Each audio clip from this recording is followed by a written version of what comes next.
ഡൽഹിയിൽ കെജ്രിവാൾ തോറ്റതെങ്ങനെ? എങ്ങനെയാവും BJP കെജ്രിവാൾ എന്ന Indian രാഷ്ട്രീയത്തിൽ അത്യത്ഭുതങ്ങൾ സൃഷ്ടിച്ച തന്ത്രജ്ഞനായ രാഷ്ട്രീയ നേതാവിനെ അനായാസം വീഴ്ത്തിയത്? ഇതിൻ്റെ ഉത്തരമാണ് തേടുന്നത്. പല കാരണങ്ങളുണ്ട്, പക്ഷേ ഏറ്റവും പ്രധാനപ്പെട്ട കാരണം കെജ്രിവാളിനെ കൃത്യമായി വീഴ്ത്താൻ, ടാർഗറ്റ് ചെയ്ത് വീഴ്ത്താൻ BJPക്കായി എന്നുള്ളതാണ്. അതിന് കെജ്രിവാളിൻ്റെ സ്വഭാവം, എങ്ങനെയാണ് അദ്ദേഹം അധികാരത്തിലേക്ക് എത്തിയത് എന്ന് പരിശോധിക്കണം. സ്വന്തം പാർട്ടി രൂപീകരിച്ച് ഒറ്റ വർഷത്തിനുള്ളിലാണ് ഡൽഹിയിൽ അദ്ദേഹം മുഖ്യമന്ത്രിയാവുന്നത്, 2013. അന്ന് മുഖ്യമന്ത്രിയാവുമ്പോൾ കെജ്രിവാൾ കോൺഗ്രസിൻ്റെ കൂടി പിന്തുണയോടുകൂടിയാണ് മുഖ്യമന്ത്രിയായത്. അതിനുശേഷം കോൺഗ്രസ് പിന്തുണ പിൻവലിക്കുന്നു. തൊട്ടടുത്ത വർഷം 2015 തെരഞ്ഞെടുപ്പ് നടക്കുന്നു. ആ തെരഞ്ഞെടുപ്പിൽ 70-ൽ 67 സീറ്റും നേടിക്കൊണ്ടാണ്, റെക്കോർഡെന്നൊക്കെ പറഞ്ഞാൽ അത്ര സമ്പൂർണ്ണ വിജയം നേടിക്കൊണ്ടാണ് കെജ്രിവാൾ അധികാരത്തിലേക്ക് വരുന്നത്. അതിനുശേഷം 2020 തെരഞ്ഞെടുപ്പ് നടക്കുന്നു. അവിടെയും 70-ൽ 63 സീറ്റ് നേടി കെജ്രിവാൾ അധികാരത്തിലേക്ക് എത്തുന്നു.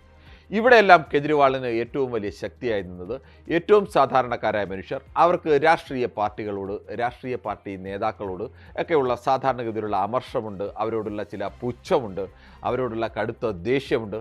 ഇതെല്ലാം എന്താണെന്ന് തിരിച്ചറിഞ്ഞ് ഈ മുദ്രാവാക്യങ്ങൾ കൃത്യമായി ഉയർത്തിയാണ് കെജ്രിവാൾ രാഷ്ട്രീയത്തിലേക്ക് വരുന്നത്. അതിനോടൊപ്പം തന്നെ അഴിമതി വിരുദ്ധ പോരാട്ടത്തിൽ അണ്ണാ ഹസാരെയോടൊപ്പം ചേർന്ന് അഴിമതി വിരുദ്ധ പോരാട്ടത്തിൻ്റെ ഒരു മുന്നണി പോരാളിയായിട്ടൊക്കെ മാറുന്നു. ഡൽഹിയിലെ ഏറ്റവും സാധാരണക്കാരായ മനുഷ്യരുടെ കുടിവെള്ള പ്രശ്നം, വൈദ്യുതി ചാർജിൻ്റെ വിഷയം, അഴിമതിയുടെ വിഷയം, ഇതെല്ലാം എടുത്തുകൊണ്ട് സമരത്തിലേക്ക് വരുന്നു.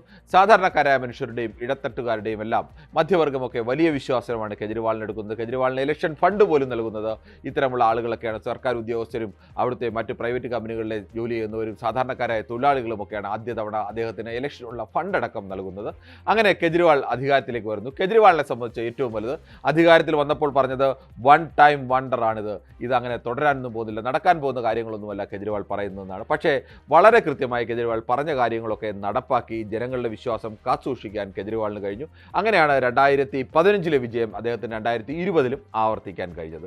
കെജ്രിവാൾ എന്നൊരു നേതാവുണ്ടെങ്കിൽ മറ്റെന്തെല്ലാം ആക്ഷേപങ്ങൾ വന്നാലും അദ്ദേഹത്തിൻ്റെ തന്ത്രങ്ങൾ കൊണ്ട് വീണ്ടും ഈ ജനവിശ്വാസം നേടിയെടുക്കാൻ കഴിയും എന്ന് കൃത്യമായി തിരിച്ചറിഞ്ഞ പാർട്ടിയാണ് BJP. അവിടെയാണ് കെജ്രിവാളിൻ്റെ തന്ത്രങ്ങൾക്ക് ഫലപ്രദമായി തടയിട്ടത്. അതിൽ ഏറ്റവും പ്രധാനമെന്ന് പറയുന്നത് കെജ്രിവാളിനെ കേസിൽ കൊടുക്കുക എന്നുള്ളത് തന്നെയായിരുന്നു. കേസിൻ്റെ മെറിറ്റിലേക്കല്ല നമ്മൾ പോകുന്നത്. അഴിമതി വിരുദ്ധ പോരാട്ടത്തിലൂടെ അഴിമതി വിരുദ്ധ പോരാളി എന്ന വലിയ വിശ്വാസ്യത നേടിക്കൊണ്ടാണ് കെജ്രിവാൾ ഇന്ത്യൻ രാഷ്ട്രീയത്തിൽ ഇങ്ങനെ അത്ഭുതം കാണിച്ചത്. ആ കെജ്രിവാളിൻ്റെ വിശ്വാസ്യതയ്ക്ക് നേരെ തന്നെ ആദ്യം കേസ് ഉയർത്തുന്നു. കെജ്രിവാൾ അടക്കം പ്രധാനപ്പെട്ട ആം ആദ്മി പാർട്ടിയുടെ നേതാക്കൾക്കെതിരെ അടക്കം നിരവധി കേസുകൾ വരുന്നു. മദ്യനയ അഴിമതി അടക്കമുള്ള നിരവധി അഴിമതി കേസുകൾ വരുന്നു. കെജ്രിവാളിൻ്റെ ഒപ്പം തന്നെയുള്ള പ്രധാനപ്പെട്ട നേതാക്കളെല്ലാം, സത്യേന്ദ്ര ജെയിനെ പോലുള്ള നേതാക്കൾ, മനീഷ് സിസോദിയ, സഞ്ജയ് സിംഗ്, ഇവരെല്ലാം തന്നെ അഴിമതി കേസിൽ പെടുകയും പലരും ജയിലിലാവുകയും ഒക്കെ ചെയ്യുന്നു. മുഖ്യമന്ത്രി കെജ്രിവാൾ തന്നെ അഴിമതി കേസിൻ്റെ പേരിൽ ജയിലിൽ കിടക്കേണ്ട അവസ്ഥയൊക്കെ വരുന്നു. സ്വാഭാവികമായും കെജ്രിവാളിൻ്റെ തന്ത്രങ്ങൾ, കെജ്രിവാളിൻ്റെ ശ്രദ്ധ, ഇതെല്ലാം കേസിനെ എങ്ങനെ മറികടക്കാം അതിലേക്ക് ശ്രദ്ധ കേന്ദ്രീകരിക്കുന്നു. കെജ്രിവാളിൻ്റെ സമയം, കെജ്രിവാളിൻ്റെ ബുദ്ധി, കെജ്രിവാളിൻ്റെ തന്ത്രങ്ങൾ, ഇത് മൂന്നുമായിരുന്നു കെജ്രിവാളിനെ വിജയിപ്പിച്ചിരുന്നെങ്കിൽ ഈ മൂന്ന് ഘടകങ്ങളും കെജ്രിവാളിന് കഴിഞ്ഞ 5 വർഷവും ചെലവഴിക്കേണ്ടി വന്നത് കേസുകൾക്ക് പുറമെയാണ്. യഥാർത്ഥത്തിൽ ഡൽഹി ഭരണത്തിലേക്ക് ആ തരത്തിൽ ശ്രദ്ധ കേന്ദ്രീകരിക്കാൻ കെജ്രിവാളിന് കഴിഞ്ഞില്ല. ജനങ്ങളിൽ നിന്ന് അകന്നു പോകുന്നത് തിരിച്ചറിയാൻ കെജ്രിവാളിന് സമയം കൊടുക്കാതെ അദ്ദേഹത്തെ കേസിൽ കുടുക്കിയിടാൻ, അദ്ദേഹത്തിൻ്റെ പാർട്ടിയെ കേസിൽ കുടുക്കിയിടാൻ കൃത്യമായും BJPക്ക് കഴിഞ്ഞു. അതിന് കെജ്രിവാളിൻ്റെ മറ്റൊരു ദൗർബല്യമോ മറ്റൊരു മോശ സ്വഭാവമോ കൂടി BJP ആയുധമാക്കിയിട്ടുണ്ട്. കെജ്രിവാൾ ഒരു തരത്തിൽ പറഞ്ഞാൽ ഏകാധിപത്യ സ്വഭാവം നന്നായുള്ള ഒരു നേതാവാണ്. തനിക്കൊപ്പമുള്ള നേതാക്കളെ, പ്രധാനപ്പെട്ട നേതാക്കളെ ഒന്നും അങ്ങനെ ഒരു 1ാം നിരയിലോ 2ാം നിരയിലോ നിൽക്കുന്ന പ്രധാന നേതാക്കളെ ആം ആദ്മി പാർട്ടിയിൽ വളരാൻ കെജ്രിവാൾ അനുവദിച്ചിട്ടില്ല.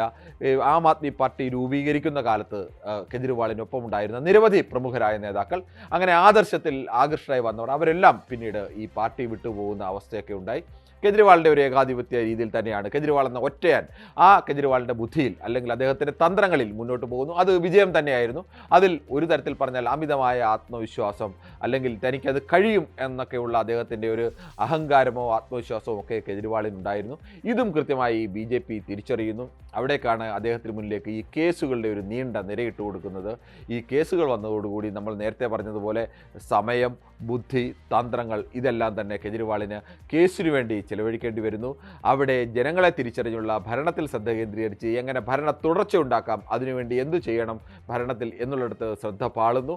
ഇതിന് പകരം ചെയ്യേണ്ടിയിരുന്നത് രണ്ടാം നിര നേതാക്കൾ, കെജ്രിവാളിനൊപ്പം നിൽക്കാൻ കഴിയുന്ന നേതാക്കൾ രണ്ടാം നിരയിൽ ഉണ്ടായിരുന്നെങ്കിൽ അവർക്ക് കെജ്രിവാളിൻ്റെ മനസ്സറിഞ്ഞ് ഇത്തരം തന്ത്രങ്ങളൊക്കെ നടപ്പാക്കാൻ കഴിയുമായിരുന്നു. പക്ഷേ അത്തരം നേതാക്കളുടെ ഒരു നിരയും ആം ആദ്മി പാർട്ടിയിൽ ഉണ്ടായിരുന്നില്ല. ഇതും വളരെ കൃത്യമായി തന്നെ BJPക്ക് അറിയാം. അതുകൊണ്ട് തന്നെ കെജ്രിവാളിന് എന്നൊരാളിനെ വീഴ്ത്തിയാൽ, അദ്ദേഹത്തിന് സമയം കൊടുക്കാതിരുന്നാൽ, അദ്ദേഹത്തിന് ശ്രദ്ധ മാറ്റിവിട്ട് കഴിഞ്ഞാൽ സ്വാഭാവികമായും അവിടെ ഒരു കെജ്രിവാളിനെ വീഴ്ത്താൻ എളുപ്പമാണ് എന്ന് തിരിച്ചറിഞ്ഞിരുന്നു. കെജ്രിവാൾ കരുതിയിരുന്നത് തൻ്റെ ഇത്രയും കാലത്തെ അഴിമതി വിരുദ്ധ പ്രതിച്ഛായ കൊണ്ടും താൻ ഭരണത്തിൽ മുമ്പ് നടത്തിയ ഒന്നാമത്തെ കെജ്രിവാൾ സർക്കാർ അധികാരത്തിൽ വന്നപ്പോൾ നടപ്പാക്കിയ പദ്ധതികളൊക്കെ കൊണ്ടും ഉള്ള ഒരു വലിയ ആത്മവിശ്വാസം, അതുകൊണ്ട് തന്നെ ഈ കേസിൻ്റെ പേരിൽ തനിക്ക് രക്തസാക്ഷി പരിവേഷമൊക്കെ കിട്ടും, തന്നെ ജയിപ്പിച്ചുകൊള്ളും, ഇപ്പോൾ ഇതിലത്തെ ഭരണത്തിലുണ്ടായ കുറവുകളൊക്കെ ജനങ്ങൾ ക്ഷമിക്കും എന്നായിരുന്നു. പക്ഷേ ജനങ്ങളെ സംബന്ധിച്ച് അങ്ങനെയല്ല. ഒന്ന്, കെജ്രിവാളിൻ്റെ വിശ്വാസ്യതയിൽ ഇടിവുണ്ടാക്കാനുള്ള BJPയുടെ ശ്രമം വലിയൊരളവോളം വിജയിച്ചു എന്ന് വേണം കരുതാൻ. കെജ്രിവാൾ അടക്കം പരാജയപ്പെട്ടതിന് അത് നിർണായക ഘടകമാണ്. മനീഷ് സിസോദിയയും പരാജയപ്പെട്ടെന്ന് കാണണം. അഴിമതിയുടെ പേരിൽ ജയിലിലടയ്ക്കപ്പെട്ട 2 പ്രധാനപ്പെട്ട നേതാക്കളും പരാജയപ്പെടുന്നു. ജനങ്ങൾ അവരെ തള്ളിക്കളയുന്നു. അവരുടെ അഴിമതി വിരുദ്ധ പ്രതിച്ഛായയിൽ ഒരു വിഭാഗം ജനങ്ങൾക്കെങ്കിലും സംശയമുണ്ടായി. 60% ഒക്കെ വോട്ട് മേടിച്ച് ആദ്യം ഷീലാ ദീക്ഷിത്തിനെ കെജ്രിവാൾ പരാജയപ്പെടുന്നത് 25,000 വോട്ടിനാണെന്ന് നോക്കണം. ഡൽഹിയിൽ അന്ന് 3 തവണ മുഖ്യമന്ത്രിയായിരുന്ന ഷീലാ ദീക്ഷിത്തിനാണ് പരാജയപ്പെടുന്നത്. പിന്നീട് അതിൻ്റെ അടുത്ത തവണ 2015 അദ്ദേഹം 31,000 വോട്ടിൻ്റെ ഭൂരിപക്ഷത്തിനാണ് ജയിക്കുന്നത്. 2020 അദ്ദേഹം 20,000 അധികം വോട്ടിൻ്റെ ഭൂരിപക്ഷത്തിനാണ് ജയിക്കുന്നത്. അങ്ങനെ വലിയ ഭൂരിപക്ഷത്തിന് ജയിച്ചുകൊണ്ടിരുന്ന കെജ്രിവാളാണ് ഇത്തവണ പരാജയപ്പെട്ടത്. വോട്ടിന് അങ്ങനെ കെജ്രിവാളിൻ്റെ ഒരു പരാജയം കെജ്രിവാൾ വിദൂരമായ തൻ്റെ സ്വപ്നത്തിൽ പോലും അദ്ദേഹം പ്രതീക്ഷിച്ചിരുന്നതല്ല. ആ ആത്മവിശ്വാസത്തിന് അല്ലെങ്കിൽ ആ ഏകാധിപത്യ രീതിയൊക്കെ തിരിച്ചറിഞ്ഞുകൊണ്ട് അദ്ദേഹത്തിൻ്റെ ശ്രദ്ധ കൃത്യമായി കേസിലേക്ക് നിർത്തുക. ആ പാർട്ടിയുടെ മൊത്തം മിഷണറിയും ഈ തെരഞ്ഞെടുപ്പിൻ്റെ ഘട്ടത്തിൽ പോലും, തെരഞ്ഞെടുപ്പ് പ്രചരണം നടത്തുന്ന ഘട്ടത്തിൽ പോലും കേസുകളുടെ ഒരു നീണ്ട നിര തന്നെ ഇന്ത്യയിലെ പ്രധാനപ്പെട്ട ഏജൻസികളെല്ലാം തന്നെ ഈ ആം ആദ്മി പാർട്ടി നേതാക്കൾക്കെതിരെയുള്ള കേസുകളുണ്ട്. അതിൻ്റെ വിവിധ വിഷയങ്ങൾ നിരന്തരം വന്നുകൊണ്ടേയിരിക്കുന്നു. ഏറ്റവും ഒടുവിൽ അവർ കൊടുത്ത പരാതിയിൽ പോലും കെജ്രിവാളിൻ്റെ വീട്ടിലേക്ക് അന്വേഷണ സംഘമെത്തുന്ന അവസ്ഥയുണ്ടാകുന്നു. അങ്ങനെ അതിസമർത്ഥമായി കെജ്രിവാൾ എന്ന തന്ത്രജ്ഞനെ ഒതുക്കിയതാണ് BJP ആം ആദ്മി പാർട്ടിയെ വീഴ്ത്താൻ ചെയ്ത ഏറ്റവും പ്രധാനപ്പെട്ട തന്ത്രം. അതിനൊപ്പം തന്നെ മറ്റ് സംസ്ഥാനങ്ങളിൽ എന്തെല്ലാം തന്ത്രങ്ങൾ ഉപയോഗിക്കുമോ, ഒരു തെരഞ്ഞെടുപ്പിൽ വിജയിക്കാൻ ആവശ്യമായ തന്ത്രങ്ങൾ അതെല്ലാം തന്നെ ഉപയോഗിച്ചിട്ടുണ്ട്. പക്ഷേ അതിനെല്ലാം മറികടക്കാൻ കഴിയുമായിരുന്നു. കെജ്രിവാളിനെ സ്വതന്ത്രനായി വിട്ടിരുന്നെങ്കിൽ അതിനെല്ലാം മറികടക്കാമെന്ന ആത്മവിശ്വാസം കെജ്രിവാളിന് ഉണ്ടായിരുന്നു. അത് ഉറപ്പാണ്. അദ്ദേഹം അതിന് കഴിയുമായിരുന്നു എന്നൊരു വിശ്വാസം നമുക്കും തോന്നാം. സ്വാഭാവികമായും അതൊക്കെ തെളിയിച്ച ഒരാളാണ് അരവിന്ദ് കെജ്രിവാൾ എന്ന് പറയുന്ന മനുഷ്യൻ. പക്ഷേ 56 വയസ്സു മാത്രമേ ഉള്ളൂ. തൻ്റെ തെറ്റ് തിരിച്ചറിഞ്ഞ്, എവിടെയാണ് വീഴ്ച പറ്റിയതെന്ന് തിരിച്ചറിഞ്ഞ് മടങ്ങി വരാൻ അദ്ദേഹത്തിന് ഇനിയും സമയമുണ്ട്.